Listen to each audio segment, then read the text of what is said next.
નમસ્તે બહેનો, વિદ્યાર્થીની બહેનો. ધોરણ 12 અર્થશાસ્ત્રની અંદર આજથી આપણા અભ્યાસક્રમનો શુભ પ્રારંભ કરીએ છીએ.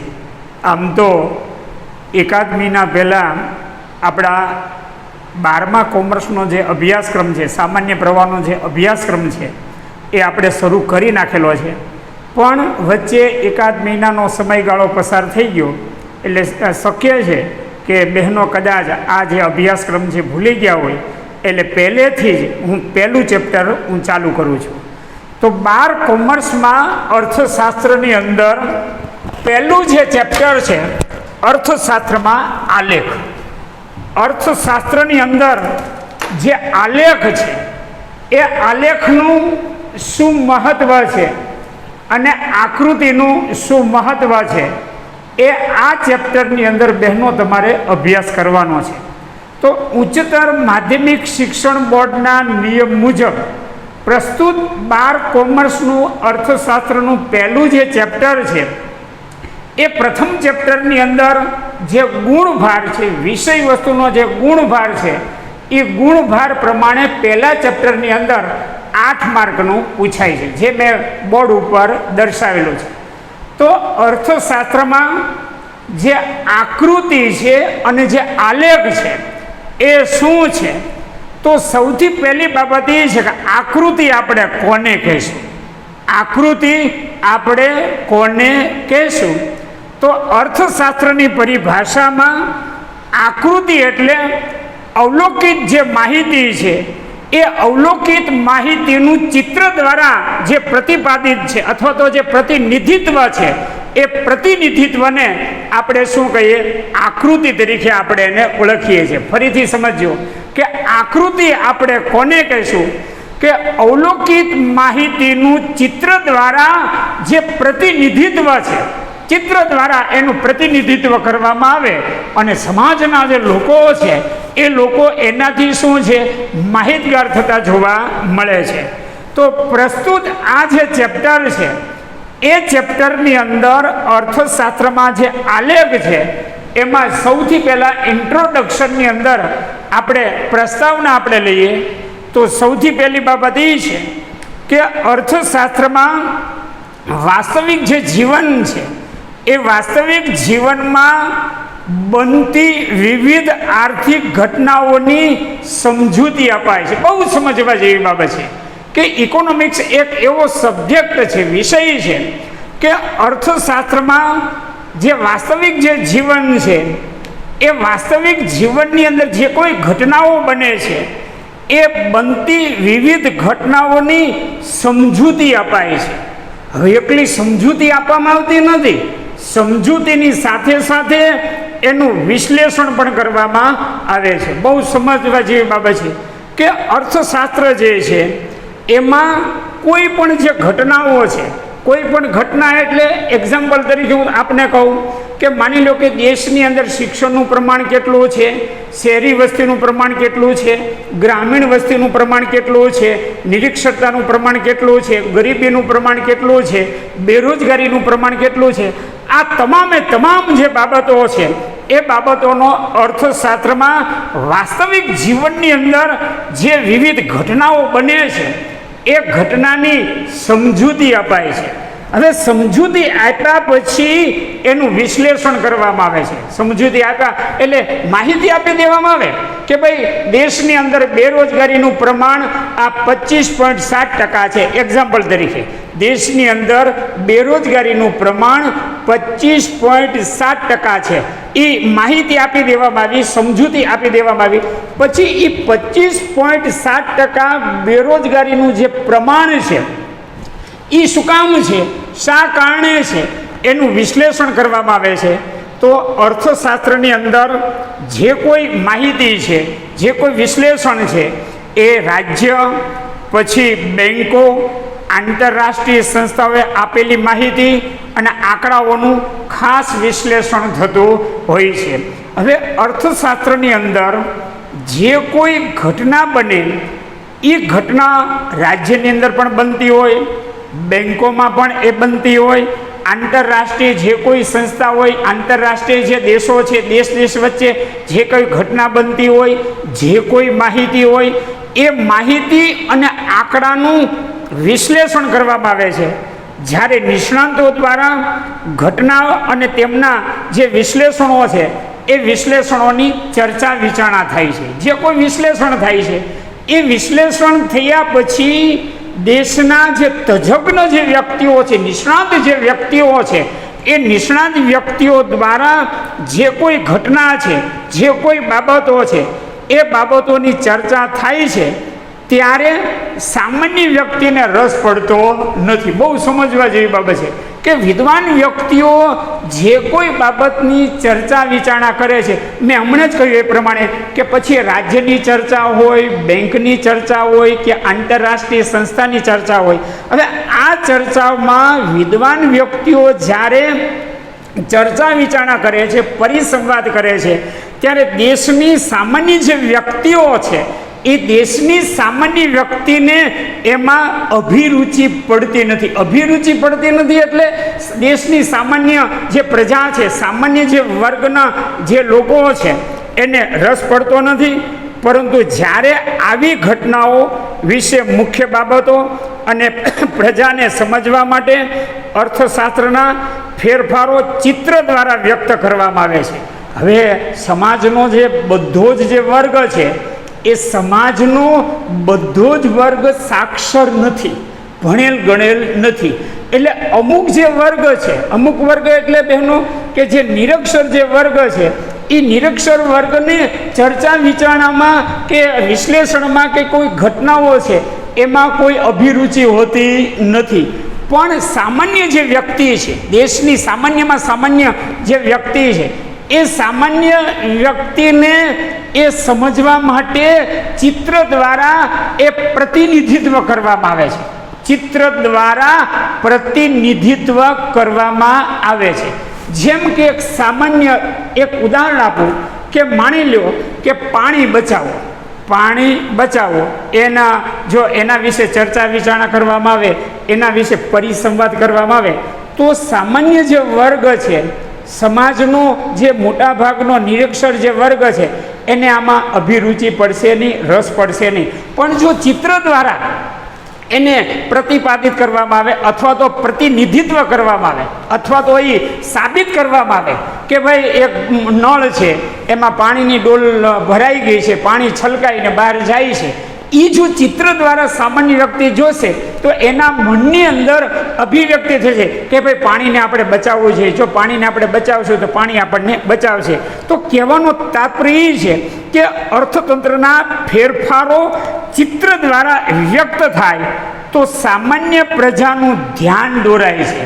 દેશની સામાન્યમાં સામાન્ય જે વ્યક્તિ છે ને, એ વ્યક્તિ ચિત્ર દ્વારા એનું જે ધ્યાન છે એ ધ્યાન કેન્દ્રિત થાય છે. મેં મારા લેક્ચરની શરૂઆતમાં જ 2 મિનિટ પહેલાં કહ્યું કે આકૃતિ આપણે કોને કહેશું, કે અવલોકિત માહિતીનું ચિત્ર દ્વારા જે પ્રતિનિધિત્વ છે, જે અવલોકિત જે માહિતી છે, અવલોકિત એટલે જે આપણે નિરીક્ષણ કરીએ છીએ, અવલોકિત માહિતીનું ચિત્ર દ્વારા જે પ્રતિનિધિત્વ છે, જે આપણે જોઈએ છીએ, એ જોઈએ એટલે સામાન્યમાં સામાન્ય જે વર્ગ છે, જે સમાજનો જે નીચલો જે વર્ગ છે, એ સમાજનો નીચલો જે વર્ગ છે, ઓછું ભણેલ ગણેલ જે વર્ગ છે, એ ચિત્ર દ્વારા એ પોતે કંઈક સમજ મેળવશે. જો ડાયરેક્ટ એને તમે ચર્ચા વિચારણામાં ભાગ લેવા માટે એને કહેશો તો એને અભિરુચિ પડશે નહીં, રસ પડશે નહીં. પણ જો ચિત્ર દ્વારા એને તમે ધ્યાન દોરશો તો એ પ્રજાને શું છે, રસ પડશે. તો પ્રજા સુધી અમુક માહિતી પહોંચે છે. આવા વિશ્લેષણો માટે ખાસ કરીને 2 પ્રકારના ચિત્રો દોરવામાં આવે છે. હવે સમાજનો જે વર્ગ છે, હવે આપણી બધી જ બહેનોને ખ્યાલ આવી ગયો છે કે અર્થશાસ્ત્રની અંદર સમાજમાં જે કોઈ ઘટનાઓ બને છે, એ ઘટના અને જીવનમાં વિવિધ પ્રકારની ઘટનાઓ બને છે. હવે જે ઘટનાઓ બને છે એ ઘટનાની સમજૂતી અપાઈ છે અને સમજૂતી આપ્યા પછી એનું વિશ્લેષણ કરવામાં આવે છે. અને મેં હમણાં જ કહ્યું કે જે વિશ્લેષણ કરવામાં આવે છે એટલે સમાજનો જે સામાન્યમાં સામાન્ય જે વર્ગ છે, સમાજનો જે નીચલો જે વર્ગ છે, એ નીચલા વર્ગને એમાં કોઈ અભિરુચિ રહેતી નથી, એમાં કોઈ રસ રહેતો નથી. તો કહેવાનો તાત્પર્ય એ છે કે સમાજના સામાન્યમાં સામાન્ય જે વ્યક્તિ છે એ સમાજના સામાન્યમાં સામાન્ય વ્યક્તિને સમજ પડે, સમજે એ માટે બે પ્રકારના ચિત્રો દોરવામાં આવે છે. હવે બે પ્રકારના જે ચિત્રો દોરવામાં આવે છે એમાં આકૃતિ અને આલેખ. બે પ્રકારના જે ચિત્રો દોરવામાં આવે છે એમાં આકૃતિ અને આલેખ દોરવામાં આવે છે. તો આકૃતિ અને જે આલેખ એ શું છે એના વિશે તમે વિસ્તૃતમાં અભ્યાસ હવે કરશો. અત્યાર સુધી તમે જેની ચર્ચાનો અવલોકન કર્યું, જે ચર્ચા સાંભળી એ ઇન્ટ્રોડક્શન, પ્રસ્તાવના જોઈ. હવે આવે છે આકૃતિ અને આલેખનો અર્થ. તો સૌથી પહેલાં આકૃતિ આપણે કોને કહીશું? સૌથી પહેલી બાબત એ છે કે આકૃતિ આપણે કોને કહીશું? તો મેં હમણાં જ 5 મિનિટ પહેલાં જ આપણા વર્ગખંડમાં કહ્યું કે આકૃતિ એટલે કે અવલોકિત માહિતીનું ચિત્ર દ્વારા જે પ્રતિનિધિત્વ છે. અવલોકિત માહિતીનું ચિત્ર દ્વારા જે પ્રતિનિધિત્વ છે, એ ચિત્ર દ્વારા જે પ્રતિનિધિત્વ છે એને આકૃતિ કહેવામાં આવે છે. તો અર્થશાસ્ત્રમાં અવલોકિત માહિતીનું ચિત્ર દ્વારા જે પ્રતિનિધિત્વ છે એ આકૃતિ છે. આકૃતિ દોરતી વખતે સ્કેલ માપ ધ્યાનમાં લેવામાં આવે છે. હવે બહુ સમજવા જેવી બાબત છે કે આકૃતિ જ્યારે અર્થશાસ્ત્રની અંદર દોરવામાં આવે છે ત્યારે સ્કેલ માપ ધ્યાનમાં લેવામાં આવે છે. હવે થોડી સ્પષ્ટતા ઓનલાઈન લેક્ચરમાં કરી દઉં કે અર્થશાસ્ત્રની અંદર આકૃતિ દોરતી વખતે સ્કેલ માપ ધ્યાનમાં લેવામાં આવે છે, પણ પરફેક્ટ જરૂરી નથી.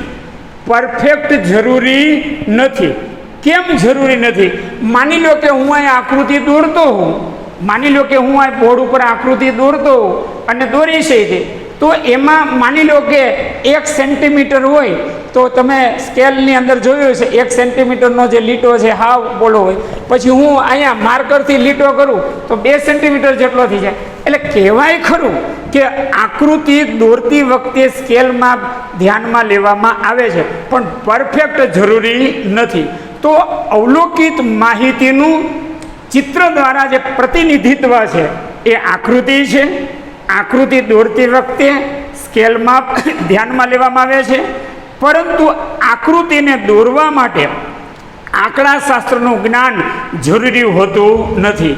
આપના પ્રશ્ન પેપરની અંદર આ MCQ પૂછાય છે. આપના પ્રશ્ન પેપરમાં કોઈ પણ જ્યારે ટેસ્ટ લેવાશે કે જ્યારે કોઈ પણ પરીક્ષા હોય એમાં આ MCQ આવે છે કે આકૃતિ દોરતી વખતે નીચેનામાંથી કયા શાસ્ત્રનું જ્ઞાન જરૂરી નથી? આકૃતિ દોરતી વખતે નીચેનામાંથી કયા શાસ્ત્રનું જે જ્ઞાન છે એ જ્ઞાન જરૂરી નથી. તો આકૃતિ દોરતી વખતે આંકડાશાસ્ત્રનું જે જ્ઞાન છે એ જ્ઞાન જરૂરી હોતું નથી.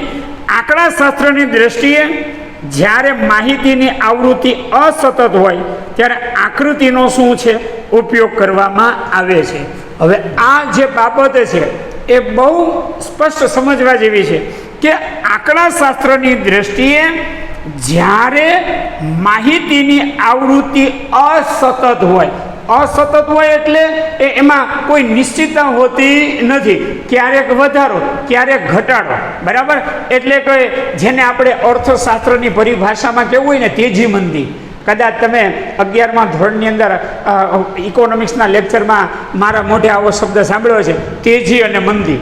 તેજીમાં 3 વસ્તુ થાય, મંદીમાં 3 વસ્તુ થાય. હવે તેજીમાં જે 3 વસ્તુ થાય ને એ મંદીમાં વિરુદ્ધમાં થાય. તેજીમાં 3 જે બાબત બને એ મંદીમાં વિરુદ્ધમાં થાય. હવે તેજીમાં 3 વસ્તુ કઈ બને? ઉત્પાદન વધે, ઉત્પાદન વધે, બરાબર? રોજગારી વધે. હવે રોજગારી વધે એટલે આવકમાં શું થાય? વધારો. ફરીથી સમજો કે તેજી અને મંદી, તેજી અને મંદી. તેજીમાં 3 વસ્તુ થાય. 3 વસ્તુ કઈ થાય? ઉત્પાદન વધે, રોજગારી વધે અને આવકમાં શું થાય? વધારો. હવે તેજીમાં જે પોઝિટિવ છે એ મંદીની અંદર નેગેટિવ આવી જાય, નકારાત્મક આવી જાય. હવે નકારાત્મક કઈ રીતે આવી જાય? કે ઉત્પાદન ઘટે, રોજગારી ઘટે અને આવકમાં શું થાય? ઘટાડો થતો જોવા મળે છે.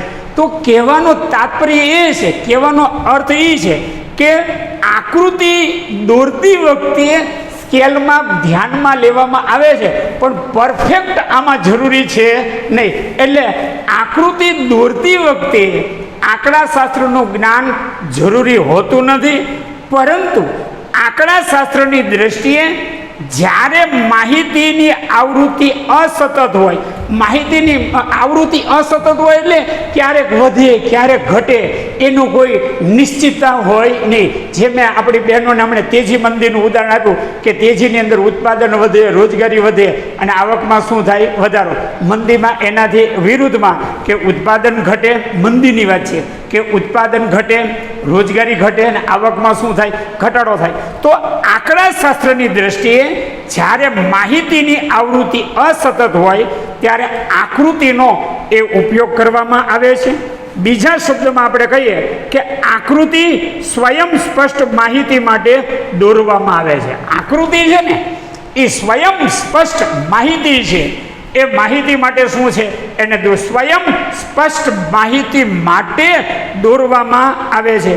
તેને દોરવા કે સમજવા માટે, સામાન્ય જનને સમજાવવા માટે આંકડાશાસ્ત્રનું જ્ઞાન જરૂરી હોતું નથી. હવે આકૃતિ એક એવી એ બાબત છે કે દેશની સામાન્યમાં સામાન્ય જે પ્રજા છે ને, આકૃતિ એક એવી બાબત છે કે દેશની સામાન્યમાં સામાન્ય જે પ્રજા છે, સામાન્યમાં સામાન્ય જે લોકો છે, એ લોકો આંકડાશાસ્ત્રના જ્ઞાન વગર, એટલે કહેવાનો તાત્પર્ય એ છે કે આકૃતિને તમારે સમજવી છે, ઊંડું જ્ઞાન તમારે મેળવવું છે, તો એમાં તમારે આંકડાશાસ્ત્રનું જે જ્ઞાન છે એ જ્ઞાનની કોઈ જરૂરિયાત હોતી નથી.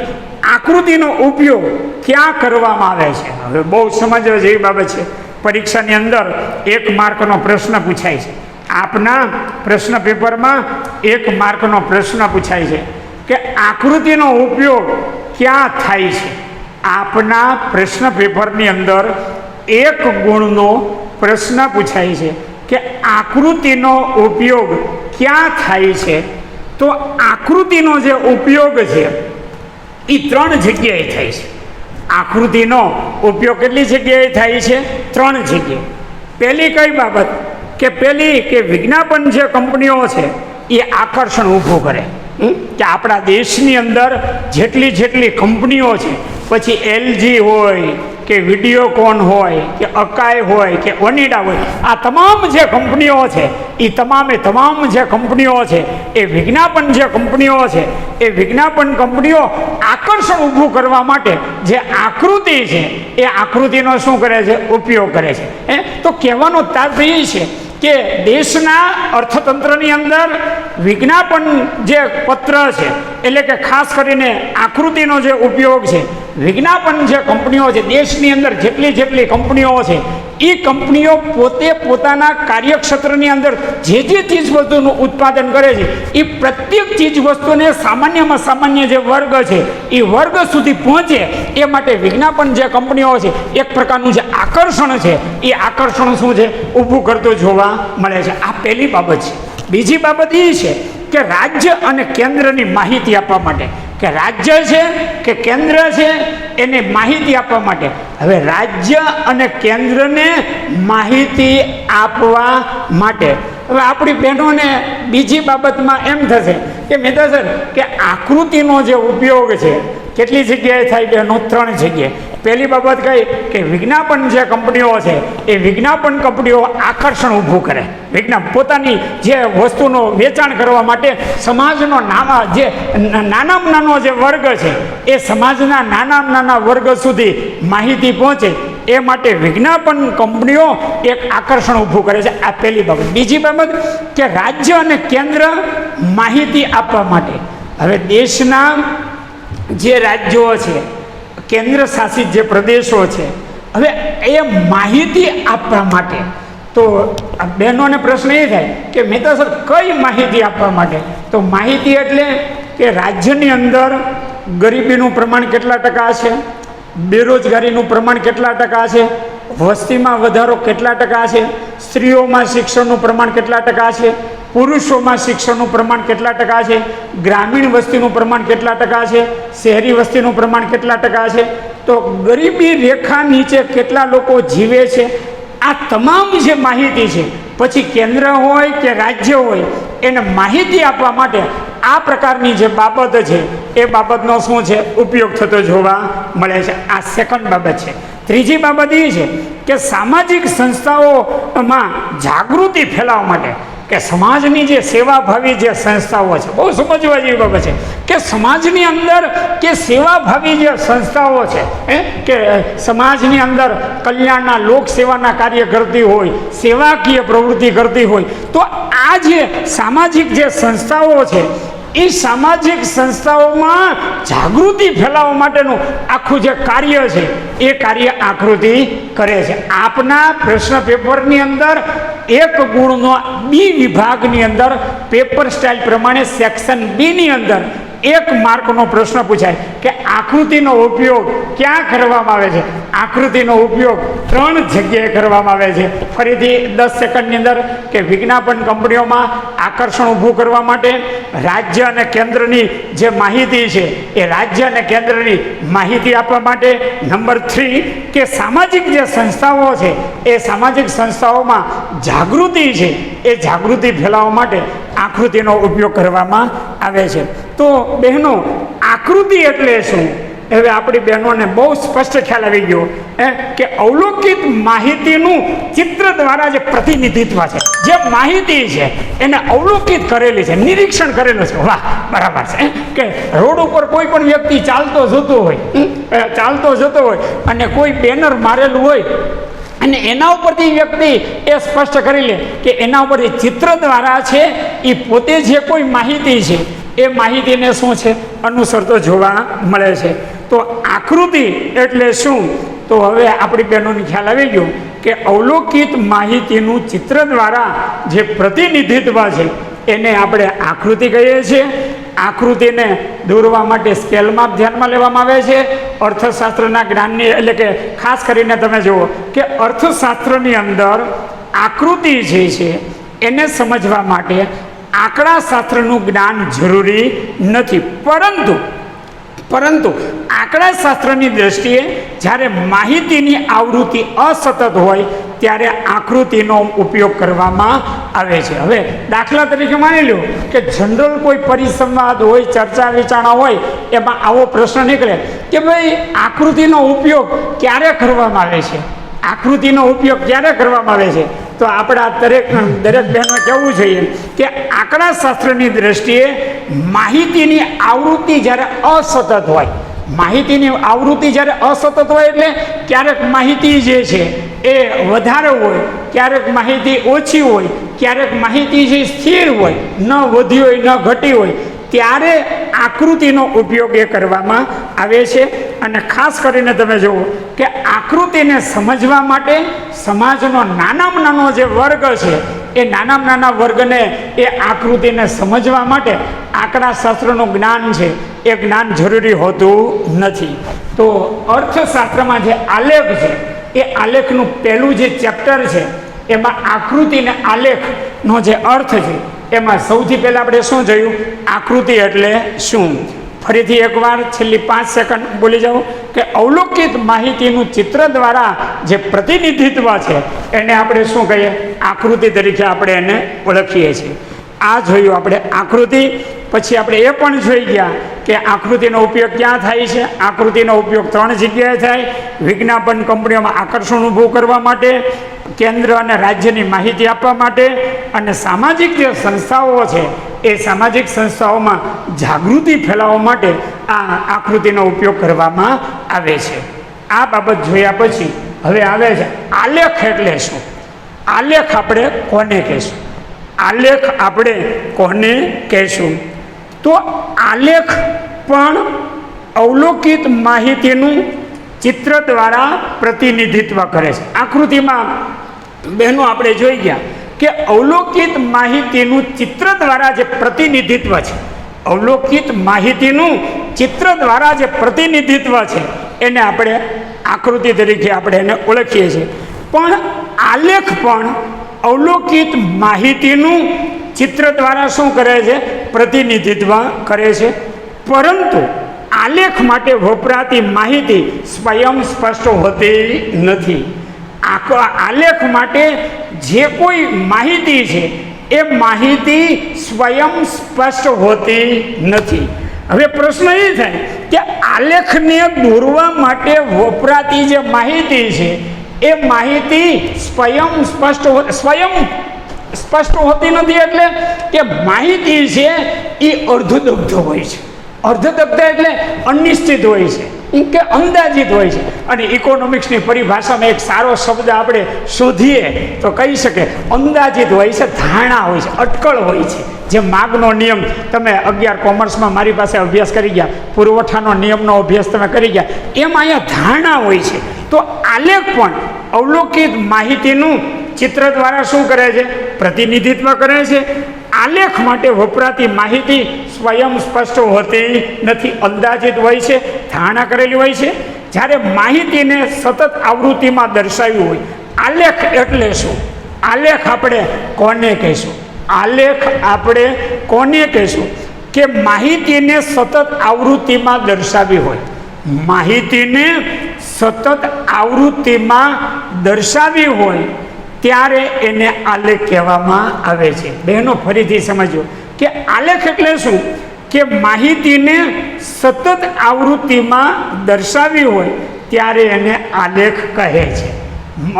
આકૃતિમાં અસતત હતું, આકૃતિમાં અસતત હતું, આલેખમાં સતત છે. બરાબર? તો માહિતીને સતત આવૃત્તિમાં દર્શાવી હોય ત્યારે એને આલેખ કહે છે, આલેખ દોરવામાં આવે છે. સતત આવૃત્તિમાં આપેલી માહિતીને સ્પષ્ટ કરવા માટે આંકડાશાસ્ત્રનો ઉપયોગ કરવામાં આવે છે. હવે આનો અર્થ શું થયો? આનો અર્થ શું થયો? કે આનો અર્થ એ થયો કે આલેખને સમજવા માટે, આનો અર્થ એ છે કે આલેખને તમારે સમજવો છે તો આંકડાશાસ્ત્રનું નોલેજ તમારે જરૂરી છે. આંકડાશાસ્ત્રનું જ્ઞાન શું છે? જરૂરી છે. આકૃતિને સમજવા માટે આંકડાશાસ્ત્રનું જ્ઞાન જરૂરી નથી, પણ આલેખને તમારે સમજવો છે તો આલેખને સમજવા માટે આંકડાશાસ્ત્રનું જે જ્ઞાન છે એ જ્ઞાન જરૂરી છે. તો અન્ય પ્રકારની અસ્પષ્ટ આંકડાકીય માહિતી માટે આલેખ દોરવામાં આવે છે. અસ્પષ્ટ મેં હમણાં જ કીધું કે ક્યારેક જે માહિતી છે એ માહિતીને સ્પષ્ટ ન હોય, ધારણા કરી લેવામાં આવે, અટકળ કરી લેવામાં આવે. હવે દાખલા તરીકે માની લો કે કોઈ મને પૂછે કે મહેતા સાહેબ ગુજરાતમાં બેરોજગારીનું પ્રમાણ કેટલા ટકા છે? મને કોઈ પણ વ્યક્તિ પૂછે કે ગુજરાતમાં બેરોજગારીનું જે પ્રમાણ છે એ પ્રમાણ કેટલા ટકા છે? એટલે હું અંદાજિત કહું, પરફેક્ટ નહીં, હું અંદાજિત કહું કે ગુજરાતની અંદર જે બેરોજગારીનું જે પ્રમાણ છે એ 35.26%. 35.26%. બરાબર? તો એ કહેવાનો અર્થ એ છે કે અન્ય પ્રકારની અસ્પષ્ટ આંકડાકીય માહિતી પણ માટે આલેખ દોરવામાં આવે છે. આલેખને દોરવા માટે અને સમજવા માટે આંકડાશાસ્ત્રનું જ્ઞાન જરૂરી છે. પરીક્ષા માટે વેરી મોસ્ટ ઇમ્પોર્ટન્ટ પ્રશ્ન. તમારા પ્રશ્ન પેપરમાં આવો એક પ્રશ્ન પૂછાશે. તમારા પ્રશ્ન પેપરની આ બધા પ્રશ્નો વેરી મોસ્ટ ઇમ્પોર્ટન્ટ છે. કોઈ પણ વર્ષ હોય, કોઈ પણ ટેસ્ટ હોય, એમાં પ્રશ્ન પૂછાય છે કે આલેખને દોરવા માટે કયા શાસ્ત્રનું જ્ઞાન જરૂરી છે? તો આલેખને દોરવા માટે આંકડાશાસ્ત્રનું જે જ્ઞાન છે એ જ્ઞાન જરૂરી ગણવામાં આવે છે. હવે તમે જુઓ, આલેખની અંદર 2 ધરીઓ હોય છે. આલેખમાં 2 ધરીઓ હોય છે. કોઈ પણ આપણે આલેખ દોરવો હોય તો એમાં ધરીઓ કેટલી હોય છે? 2 ધરીઓ હોય છે. એક આડી ધરી અને એક ઊભી ધરી હોય છે. આડી ધરી અને ઊભી ધરી હોય છે, જે મેં બોર્ડ ઉપર કામ ચલાવ ધોરણે દોરી છે. હવે આડી ધરી OX છે. આડી ધરી કયું છે? OX છે. ઊભી ધરી કઈ છે? OY છે. હવે આલેખ જ્યારે દોરવામાં આવે છે ત્યારે આંકડાશાસ્ત્રનું જે જ્ઞાન છે, નોલેજ છે, એ જરૂરી એટલા માટે છે કે આલેખ દોરવા માટે આલેખને આપણે દોરવો છે, એ દોરવા માટે બે ધરી હોય છે, ઓ એક્સ અને ઓ વાય. ઓ એક્સ ધરી ઉપર જે છે, ઓ એક્સ ધરી ઉપર છે એ વર્ષ દર્શાવવામાં આવે છે, અને ઓ વાય ધરી ઉપર ટકાવારીનું જે પ્રમાણ છે એ પ્રમાણ દર્શાવવામાં આવે છે. આ એ બતાવે છે કે સમાજનો નાનામાં નાનો જે વર્ગ છે, સમાજનો નાનામાં નાનો જે વર્ગ છે એ વર્ગથી માંડીને મોટા વર્ગ સુધી આલેખની જે માહિતી છે એ માહિતી સ્પષ્ટ એ જોવા મળે છે. તો કહેવાનો તાત્પર્ય છે કે આલેખને દોરવા માટે ચોક્કસ જે સ્કેલ માપ છે એ સ્કેલ માપ દોરવો અશક્ય છે. હવે બહુ સમજવી જેવી બાબત છે કે મેં શરૂઆતમાં જ મેં કહ્યું કે આકૃતિને દોરવા માટે સ્કેલ માપ ધ્યાનમાં લેવામાં આવે છે. આકૃતિને દોરવા માટે સ્કેલ માપ ધ્યાનમાં લેવામાં આવે છે. સાથે સાથે આજના ઓનલાઈન લેક્ચરમાં મેં એ પણ સ્પષ્ટતા કરી કે અર્થશાસ્ત્રમાં ભલે એવું કહેવામાં આવે કે આકૃતિ દોરતી વખતે સ્કેલ માપ ધ્યાનમાં લેવામાં આવે છે, પણ પરફેક્ટ ધ્યાનમાં લેવામાં આવતું નથી. મેં આપણા ક્લાસમાં એમ પણ કહ્યું કે 1 સેન્ટીમીટરનો જે લીટો છે બારીક હોય. હવે હું અહીં માર્કરથી દોરતો હોય અને માર્કર જૂની હોય તો લીટો છે 1 સેન્ટીમીટર કરતાં પણ વધી જાય છે. એટલે કહેવાય ખરું કે આકૃતિ દોરતી વખતે સ્કેલ માપ ધ્યાનમાં લેવામાં આવે છે, પણ ધ્યાનમાં લેવું અનિવાર્ય નથી, જરૂરી નથી. પણ આલેખને દોરવા માટે જો સમજો કે આલેખને દોરવો હોય તો એ આલેખને દોરવા માટે ચોક્કસ સ્કેલ માપ વિના આલેખ દોરવો શું છે, અશક્ય ગણવામાં આવે છે. તો કહેવાનો તાત્પર્ય છે કે સામાન્ય રીતે આલેખ ગ્રાફ પેપર ઉપર દોરવામાં આવે છે. પરીક્ષામાં MCQ પૂછાય છે. આપના પ્રશ્ન પેપરની અંદર હેતુલક્ષીમાં આવે છે. હેતુલક્ષીની અંદર અવારનવાર પ્રશ્ન પેપરમાં પૂછાય છે કે આલેખને સામાન્ય રીતે શેમાં દોરવામાં આવે છે, કયા પ્રકારના પેપરની અંદર દોરવામાં આવે છે, ગ્રાફ પેપરની અંદર એ દોરવામાં આવે છે. હવે જે આલેખ છે પરીક્ષામાં 1 માર્કનો પ્રશ્ન પૂછાય છે કે જેમ મેં અગાઉ આપણા ક્લાસમાં 10 મિનિટ પહેલાં કીધું કે આકૃતિનો ઉપયોગ ક્યાં થાય છે, આકૃતિનો ઉપયોગ ક્યાં થાય છે, આલેખનો ઉપયોગ ક્યાં થાય છે. આ બેમાંથી કોઈ પણ જે પ્રશ્ન છે એ તમારી જે ટેસ્ટ લેવાય એમાં પ્રશ્ન આવે. મેં આપણા ક્લાસમાં થોડીક ક્ષણો પહેલાં જ કીધું કે આકૃતિનો ઉપયોગ ક્યાં થાય છે.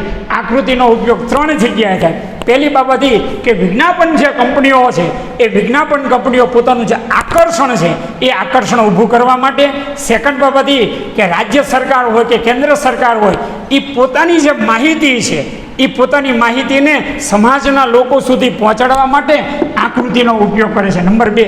નંબર 3 ત્રીજી બાબત એ છે કે સમાજની અંદર જે સામાજિક જે સંસ્થાઓ છે, સેવાભાવી જે સંસ્થાઓ છે, એ સંસ્થાઓ પોતાની જે સેવાકીય જે પ્રવૃત્તિ છે એ પોતાની સેવાકીય પ્રવૃત્તિ સમાજના લોકો સુધી પહોંચાડવા માટે આકૃતિનો શું છે, ઉપયોગ કરે છે. પરીક્ષા માટે બીજો અગત્યનો પ્રશ્ન એ છે કે આલેખનો ઉપયોગ ક્યાં થાય છે. તો આલેખનો જે ઉપયોગ છે એ 2 જગ્યાએ થાય છે. આલેખનો ઉપયોગ 2 જગ્યાએ થાય છે. પહેલો ઉપયોગ એ છે કે જેટલા સંશોધનકારો છે ને દેશની અંદર, જેટલા વૈજ્ઞાનિકો છે, જેટલા સંશોધનકારો છે જે નવી શોધખોળો કરે છે એમાં પણ આલેખનો ઉપયોગ થાય છે. પછી શિક્ષણ સંસ્થાની અંદર ઉચ્ચ શિક્ષણ જે સંસ્થાઓ છે એ સંસ્થામાં આલેખનો શું છે, ઉપયોગ થતો જોવા મળે છે. તો સામાન્ય પ્રજાને માહિતી આપવા માટે આલેખનો ઉપયોગ થતો નથી. સામાન્યમાં સામાન્ય જે પ્રજા છે એને માહિતી પહોંચાડવા માટે આલેખનો ઉપયોગ કરવામાં આવતો નથી. હવે આલેખ અને આકૃતિ આ અંતમાં છેલ્લે સમજી લેજો કે આકૃતિ છે ને, આકૃતિનો ઉપયોગ સમાજનો જે નીચલો જે વર્ગ છે, સામાન્યમાં સામાન્ય જે વર્ગ છે એને માહિતી પહોંચાડે છે. આકૃતિ છે એ સમાજનો જે સામાન્ય જે વર્ગ છે એને માહિતી મળે છે. કોના દ્વારા મળે છે? આકૃતિ દ્વારા મળે છે. જ્યારે સમાજનો સામાન્ય જે વર્ગ છે અને આલેખ દ્વારા કોઈ માહિતી પ્રાપ્ત થતી નથી. તો કહેવાનો તાત્પર્ય એ છે કે અર્થશાસ્ત્રમાં જે આલેખ જે છે એ આલેખ અને આકૃતિનું જે કાર્ય છે એ બંનેનું જે કાર્ય છે એ પરસ્પર વિરોધી જોવા મળે છે. પરસ્પર વિરોધી શું કામ જોવા મળે છે? પરસ્પર વિરોધી એટલા માટે જોવા મળે છે કે આકૃતિને દોરવા માટે આંકડાશાસ્ત્રનું જે જ્ઞાન છે એ જ્ઞાન જરૂરી નથી. જ્યારે આલેખને દોરવા માટે આંકડાશાસ્ત્રનું શું છે જ્ઞાન જરૂરી ગણવામાં આવે છે. તો વિદ્યાર્થીની બહેનો, આજના લેક્ચરની અંદર 12 કોમર્સ અર્થશાસ્ત્રનું પહેલું જે ચેપ્ટર છે અર્થશાસ્ત્રમાં જે આલેખ, એમાં આકૃતિ અને આલેખ એટલે શું એનો વિસ્તૃતમાં દરેક બહેનોએ સવિસ્તર અભ્યાસ કર્યો. તો બહેનો, આજના લેક્ચરમાં અહીં સુધી અભ્યાસ કરો. વધુ અભ્યાસ આવતા લેક્ચરે. ધન્યવાદ. આપનો ખૂબ ખૂબ આભાર. નમસ્કાર.